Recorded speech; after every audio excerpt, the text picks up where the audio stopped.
കാരണം എനിക്ക് എഴുന്നേക്കാൻ വയ്യ സീറ്റിൽ നിന്ന്. അത്രയ്ക്ക് ത്രില്ലിംഗ് ആയിരുന്നു. നമുക്ക് എങ്ങനെയെങ്കിലും തീർന്നു കിട്ടിയാൽ മതി എന്ന് തോന്നുന്നു. അപ്പോൾ ഔട്ട്ഡേറ്റഡ് ആണ്, നല്ല ഔട്ട്ഡേറ്റഡ് ആയിട്ടാണ് എനിക്ക് ഫീൽ ചെയ്തത്. അങ്ങനെയാണ് എനിക്ക് ട്രാഫിക് 2.0 പോലെ തോന്നി. സേഫ് സോണിലെ 100 crore ബ്ലോക്ക് ബസ്റ്ററിന് ശേഷം മലയാളത്തിലെ പ്രോമിസിംഗ് റൈറ്റേഴ്സ് ഡിയോ ബോബി സഞ്ജയുടെ തിരക്കഥയിൽ ഒരു ത്രില്ലർ മൂവിയായിട്ട് നിവിൻ പോളി എത്തുകയാണ്. From the director of Garudan Arun Varma direct ചെയ്യുന്ന ബേബി ഗേൾ. അപ്പോൾ ലിജോ മോളുണ്ട്, സംഗീത് പ്രതാപ് ഉണ്ട്. ഇവരൊക്കെയാണ് മെയിൻ ക്യാരക്ടേഴ്സായിട്ട് വരുന്നത്. Music and original score by Sam CS. അതുപോലെ തന്നെ ബെൻഡൻ മിന്നൻ മുരളി തീമിലെ ഈ ഒരു കൂൾ ടീഷർട്ട് നമുക്ക് അയച്ചു തന്നിട്ടുള്ളത് പടം ക്ലോത്തിങ്സ് ആണ്. അപ്പോൾ മൂവി തീമിൽ അവരുടെ ഒരുപാട് ടീഷർട്ട് കളക്ഷൻസ് ഒക്കെ ഉണ്ട്. ഡു ചെക്ക് ഔട്ട് പടം ക്ലോത്തിങ്സ്. അപ്പോൾ നമുക്ക് നേരെ ബേബി ഗേൾ റിവ്യൂലേക്ക്. ഫസ്റ്റ് ഹാഫ് കൊള്ളാം, എനിക്ക് ഇഷ്ടപ്പെട്ടു, നല്ല ത്രില്ലിംഗ് ആയിരുന്നു. സെക്കൻഡ് ഹാഫ് ഇച്ചിരി ബോറായിട്ട് ഫീൽ ചെയ്തു. സെക്കൻഡ് ഹാഫ് ഒരു ആവറേജ് ഫീൽ ചെയ്യുള്ളൂ. ഓവറോൾ ഒരു വാച്ചബിൾ ആണ് പടം.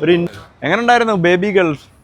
ബേബികൾ കുഴപ്പമില്ല. സം മിസ്സിങ്സ് ഉണ്ടായിരുന്നു പടത്തിൻ്റെ അകത്ത്, അല്ലാതെ വേറെ കുഴപ്പമൊന്നുമില്ല. പിന്നെ എനിക്ക് നിവിൻ മിസ്കാസ്റ്റ് ആയിട്ടാണ് ഫീൽ ചെയ്തത്. ഇതിൽ മറ്റേ സംഗീതം എന്ന് പറഞ്ഞ ക്യാരക്ടറാണ്, പുള്ളിക്കാരനാണ് പടം ഫുൾ കൊണ്ടുപോയത്.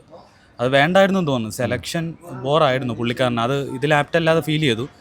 പുള്ളിക്കാരൻ പെർഫോമർ അല്ലെന്നല്ല പറഞ്ഞത്, പക്ഷേ ഈ ഒരു ക്യാരക്ടറിന് ചാക്കോച്ചനൊക്കെ ആയിരുന്നെങ്കിൽ അത്യാവശ്യം നമുക്ക് ലൈറ്റ് ആയിട്ട്. പുള്ളിക്കാരനാണ് ആദ്യം കാസ്റ്റ് ചെയ്തത്, പിന്നെ എന്തോ സാഹചര്യം കൊണ്ട് നിവിനിലോട്ട് മാറിയത്. സഞ്ജയ് ബോബി റൈറ്റിംഗ് എഫക്ട് അവർ തിരിച്ചു വന്നിട്ടുണ്ട്. പിന്നെ അതുപോലെ തന്നെ നമ്മൾ ഈ ട്രാഫിക് മോഡാണ്, അതുപോലത്തെ ഒരു ആദ്യം മുൻമുനയിൽ ഇങ്ങനെ നിർത്തി കൊണ്ടുപോയിട്ട് ലാസ്റ്റാണ് ഒരു പഞ്ച് കയറ്റുന്നത്. ട്രാഫിക് 2.0 എന്ന് പറയാം. അല്ല, അങ്ങനെ പറയാൻ പറ്റത്തില്ല. ജസ്റ്റ് എന്താ പറയുക, ആ ലെവൽ എത്തിയിട്ടില്ല. എന്തെങ്കിലും ആ ഒരു യാത്രയൊക്കെ കംപ്ലീറ്റ് ട്രിവാൻഡ്രം ഫോക്കസ് ചെയ്തിട്ടുണ്ട്. അത് നല്ല ഭംഗിയായിട്ട് ക്യാപ്ചർ ചെയ്തിട്ടുണ്ട് സംഭവങ്ങളൊക്കെ. പിന്നെ ഞാൻ പറഞ്ഞില്ലേ, എന്തൊക്കെയോ ഒരു മിസ്സിങ് ഫീലിംഗ്. പിന്നെ ക്ലൈമാക്സ് ഉള്ള, പിന്നെ ലിജുമോളുടെ പെർഫോമൻസ് എനിക്ക് ഭയങ്കരമായിട്ട് ഇഷ്ടപ്പെട്ടു. അതുപോലെ തന്നെ പോലീസ് റോൾ ചെയ്ത അഭിമന്യു ഷമി തിലകൻ നല്ല രീതിക്ക് പെർഫോം ചെയ്തിട്ടുണ്ട്. ഒരു തിയേറ്റർ വാച്ച് സജസ്റ്റ് ചെയ്യാനുണ്ടോ? തിയേറ്റർ ഞാൻ പറഞ്ഞില്ലേ, ബോറല്ല. നമുക്ക് അത്യാവശ്യം എന്താ ഫീൽ ഗുഡാണ്, നമുക്ക് കണ്ടിരിക്കാൻ പറ്റുന്ന ഒരു നല്ല പടമാണ്. എനിക്ക് എന്തായാലും തിയേറ്റർ വാച്ച് സജസ്റ്റ് ചെയ്യാൻ പറ്റുന്ന ഒരു സംഭവമാണ്. എനിക്ക് ഇഷ്ടപ്പെട്ടു. ക്ലൈമാക്സ് അടുപ്പിച്ച് കൊള്ളാം. ക്ലൈമാക്സ് എനിക്ക് ഭയങ്കരമായിട്ട് ഇഷ്ടപ്പെട്ടു. ഞാൻ പറഞ്ഞില്ലേ, പടത്തിൽ ചില മിസ്സിങ്സ് ഉണ്ട്. അതാണ് ഒരു എനിക്ക് മൊത്തമായിട്ട് നല്ല പടമെന്ന് പറയാൻ പറ്റാത്തൊരു ഇത് നടന്നു. പിന്നെ നല്ല കിടിലൻ പടം ബ്രോ. എന്ന് വെച്ചാൽ സർവ്വമാക്കിയ ശേഷം നെയ്യുമ്പോൾ ഞാൻ വിചാരിച്ചു ഇത് ഇത്തിരി ഡൗൺ ആയിരിക്കും എന്ന് പടം. എന്നാൽ കുഴപ്പമില്ല, നല്ല പടമാണ്. എന്ന് വെച്ചാൽ ലാഗൊന്നുമില്ല, നമുക്ക് കണ്ടിരിക്കാം. മ്യൂസിക് ആയാലും എനിക്ക് സംഗീത് പ്രതാപിനെയാണ് ഏറ്റവും ഇഷ്ടപ്പെട്ടത്. നെയ്യുമ്പോളിയേക്കാൾ നല്ല പെർഫോമൻസ് ആയിരുന്നു. ഭയങ്കര ഒരു സീറ്റഡ് ത്രില്ലർ ആണോ അതൊരു ലൈറ്റ് ത്രില്ലർ? ലൈറ്റ് ആണ്, എന്ന് വെച്ചാൽ ഭയങ്കരമായിട്ട് ത്രില്ലടിച്ചിരിക്കാൻ കണ്ടിരിക്കാം. നമുക്ക് ലാഗില്ല, കണ്ടിരിക്കാം. ഇൻവെസ്റ്റിഗേഷൻ വിട്ടുള്ളൊരു പടം പോരാ കേട്ടാ. എന്നുവെച്ചാൽ ഫസ്റ്റ് ഹാഫിൽ കുറച്ച് നമ്മൾ ഉദ്ദേശിക്കുന്ന ത്രില്ലിംഗ് മൂവ്മെന്റ്സ് ഒക്കെ ഉണ്ട്. പിന്നെ ട്രാഫിക്കിന്റെ അത്രയൊന്നും വരത്തില്ല. സെക്കൻഡ് ഹാഫ് കഴിഞ്ഞപ്പോഴത്തേക്ക് നിവിൻ ഒരു എന്താ പറയുന്നത്, നമ്മളൊരു സൈഡ് നിൽക്കത്തില്ലേ, ആ ഒരു സെറ്റപ്പാണ്. സെക്കൻഡ് ഹാഫ് കഴിഞ്ഞ് ഒരു 20 മിനിറ്റ് കഴിയുമ്പോൾ നമുക്ക് എങ്ങനെയെങ്കിലും തീർന്നു കിട്ടിയാൽ മതി. നമ്മുടെ ട്രെയിലർ കണ്ട ഒരു റിയലിസ്റ്റിക് പരിപാടിയാണ് പിടിച്ചേക്കുന്നത്. പക്ഷേ അത് സെക്കൻഡ് ഹാഫിൽ വരുമ്പോഴത്തേക്ക് കുറേ ഇങ്ങനെ വലിച്ച് നീട്ടി ഇഴച്ച് ഒരു ട്വിസ്റ്റും ഇല്ല, ഒന്നുമില്ല. ഒരു കൊള്ളാന്ന് പറയുന്നത് സംഗീത് പ്രതാപില്ലേ, സംഗീത് പ്രതാപ് കൊള്ളാം. പിന്നെ ഷമി തിലകൻ്റെ മോൻ, അവർ രണ്ടുപേരും. പിന്നെ സെക്കൻഡ് ഹാഫിലാണ് ഈ വലിച്ചു നീട്ടി സംഭവത്തിനെ അങ്ങ് കൊണ്ടുവന്ന് ത്രില്ലോ ട്വിസ്റ്റോ കാര്യങ്ങളോ ഒന്നുമില്ല. കുറേ ഇമോഷണൽ ടച്ചപ്പ് ഒക്കെ ആക്കി നമുക്ക് എങ്ങനെയെങ്കിലും തീർന്നു കിട്ടിയാൽ മതി എന്ന് തോന്നുന്നു. ബോബി സഞ്ജയുടെ ഒരു എഴുത്തൊക്കെ മുമ്പത്തെ സിനിമകൾ പോലെ വർക്കായില്ല. ഫസ്റ്റ് ഹാഫിൽ കുഴപ്പമില്ല. ഫസ്റ്റ് ഹാഫ് ഒരു 20-25 മിനിറ്റ് ഒക്കെ നല്ല ത്രില്ലിംഗ് സെറ്റപ്പായിട്ട് നമുക്ക് അതിലോട്ട് പിടിച്ചിരുത്തും. പിന്നീട് അങ്ങോട്ട് കൈവിട്ട് പോയി പോലെ തോന്നി. അത് തന്നെ. ബേബി ഗേൾ എൻഗേജിങ് ആയിരുന്നു. പിന്നെ ഫസ്റ്റ് ഹാഫിൻ്റെ അത്ര എൻഗേജിങ് സെക്കൻഡ് ഹാഫിൽ ഇല്ലായിരുന്നു. പക്ഷേ അത് കണ്ടിരിക്കാനും കൊള്ളാം, വാച്ചബിൾ ആണ്. നെഗറ്റീവ്സ് ആയിട്ട് അത് എടുത്ത് പറയാനാണ്. ചില ക്യാരക്ടേഴ്സ് ഉണ്ട് വന്നു പോകുന്നത്. സ്റ്റോറിയൊക്കെ പ്രെഡിക്റ്റബിൾ ആണോ? റിയൽ ഇൻസിഡന്റ് ബേസ്ഡ് ആയിട്ട് അങ്ങനെയാണോ? സ്റ്റോറി പ്രെഡിക്റ്റബിൾ ആണെന്ന് ചോദിച്ചാൽ ചിലയിടത്ത് പ്രെഡിക്റ്റബിൾ ആണ്. പക്ഷെ എന്നാൽ കണ്ടുകൊണ്ടിരിക്കുന്ന രീതിയിൽ നോക്കുമ്പോൾ പ്രശ്നം തോന്നുന്നില്ല അങ്ങനെ. Okay. From the director of Garudan എന്നൊക്കെ പറയുമ്പോൾ ആ ഒരു പടത്തിൽ വെച്ച് നോക്കുവാണെങ്കിൽ കുറച്ചൊരു ഇമ്പാക്റ്റ് ഒക്കെ ഉണ്ടായിരുന്നു. ബട്ട് ഇതിലോട്ട് വരുമ്പം കുറച്ചുകൂടെ ഒരു ത്രില്ലിംഗ് മൊമെന്റ് കൊടുക്കായിരുന്നു. ബട്ട് അതൊന്നും തോന്നിയിട്ടൊന്നുമില്ല.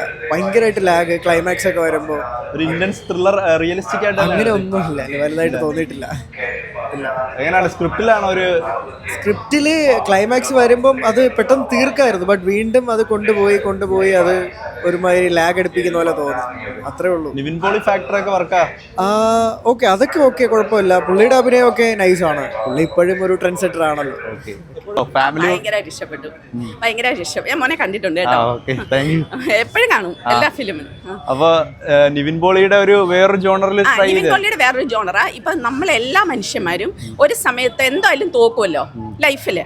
ആ തോക്കുമ്പോ നമ്മുടെ ബോഡി ലാംഗ്വേജ് എങ്ങനെ ആയിരിക്കും, നമ്മൾ ജസ്റ്റ് ഒന്ന് ഇതാവത്തില്ലേ. അത് ഭയങ്കര ബ്രില്യൻ്റ് ആയിട്ട് പുള്ളി ചെയ്തിട്ടുണ്ട്. പെർഫോമർ നിവിനാണ്. പിന്നെ സംഗീത് എക്സ്ട്രാ ഓർഡിനറി ആക്ടിങ് ആണ്. നമ്മുടെ സംഗീത് പ്രേമലു ഭയങ്കര അഭിനയമായിരുന്നു. പിന്നെ അത് നമ്മളെ ഇമോഷണലി ഭയങ്കര കണക്റ്റ് ആക്കിയിട്ട് നമുക്ക് സങ്കടം വരും, ഭയങ്കരമായിട്ട് നമ്മൾ കരയും. നല്ല ഭയങ്കര അപ്പൊ അവസാനം വരെ നമ്മളെ സീറ്റഡ് ത്രില്ലർ എന്ന് പറയുന്ന ഒരു സസ്പെൻസ് ഉണ്ട്. യെസ്.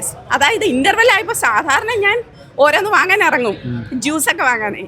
ഇത് ഞാൻ ചേട്ടനെ പറഞ്ഞു വിട്ടു ജ്യൂസ് വാങ്ങാൻ, കാരണം എനിക്ക് എഴുന്നേക്കാൻ വയ്യ സീറ്റിൽ നിന്ന്. അത്രയ്ക്ക് ത്രില്ലിംഗ് ആയിരുന്നു. ലാസ്റ്റ് മിനിറ്റ് വരെ ഇത് എങ്ങനെ ഇവർ എൻഡ് ചെയ്യും, അതായത് സാറ്റിസ്ഫൈഡ് എൻഡിങ് ആയിരിക്കുമോ കോംപ്രമൈസ് എൻഡിങ് ആയിരിക്കുമോ നമുക്കറിയില്ലല്ലോ. പക്ഷെ പക്ക എൻഡിങ് നല്ല സൂപ്പറായിരുന്നു. ഇല്ല പോരാ.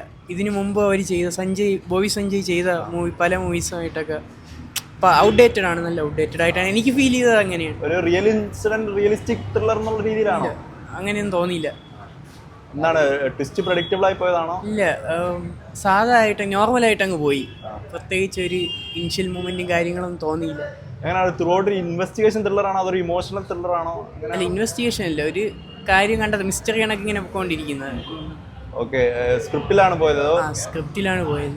പിന്നെ പെർഫോമൻസ് ഒന്നും അത്രത്തോളം കൺവിൻസിങ് ആയിട്ട് തോന്നിയില്ല. കുഴപ്പമില്ലായിരുന്നു, എനിക്കത്ര ഫീൽ ആയിട്ടില്ല.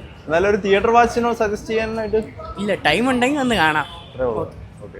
അതാണ് നല്ലത്. നമ്മളെ പുള്ളിയുടെയൊക്കെ മിക്ക ഇവിടെ 2-3 ദിവസം കൊണ്ട് ഇതാവും. ഇത് സമ്മതിച്ചു, ചിലപ്പോൾ കളക്ഷൻ കുറവായിരിക്കും, എന്നാലും നല്ല പടമായിരിക്കും. കാരണം ട്രാഫിക് വൈബ് എനിക്ക് അടിച്ച് ഒറ്റ ദിവസം കൊണ്ട് നടക്കുന്ന സംഭവം ഏറ്റവും ഇഷ്ടപ്പെടുന്നത്. ട്രിവാൻഡ്രത്ത് മെയിൻ ആയിട്ടുള്ള മിക്ക സ്ഥലങ്ങളും ഏറ്റവും ഇഷ്ടമായിട്ട് കാണിച്ചു. അത് ബോബി സഞ്ജയുടെ റൈറ്റേഴ്സിന്റെ ഒരു കംബാക്ക് ആണ്.